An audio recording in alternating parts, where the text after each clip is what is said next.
Ang pamahalaan naman mga kabrigada, patuloy ang ginagawang hakbang para matiyak ang mura at sapat na pagkain ayon yan kay Pangulong Marcos. Brigada Maricar Sargan, ibrigada mo! Brigada Live Report! Tiniyak ni Pangulong Ferdinand Marcos Jr. na patuloy na gumagawa ng hakbang ang pamahalaan upang masigurong may sapat at abot-kayang pagkain para sa bawat Pilipino.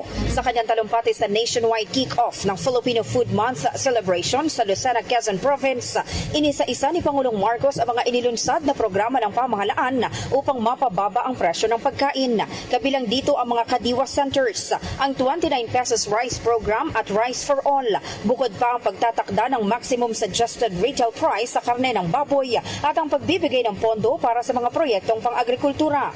Layunin anya ng mga hakbang na ito na mapababa ang presyo ng pagkain, mapalakas ang lokal na produksyon at matiyak na masustansya at abot kaya ang mga pagkain nasa hapag ng bawat pamilyang Pilipino. Samantala, base sa pinakahuling ulat ng Philippine Statistics Authority, bumagal pa sa 1.8% ang inflation rate ng bansa sa buwan ng Marso mula sa 2.1% noong Pebrero. Ang pagbaba ay dulot daw ng mas mabagal na pagtaas ng presyo ng food at non-food items.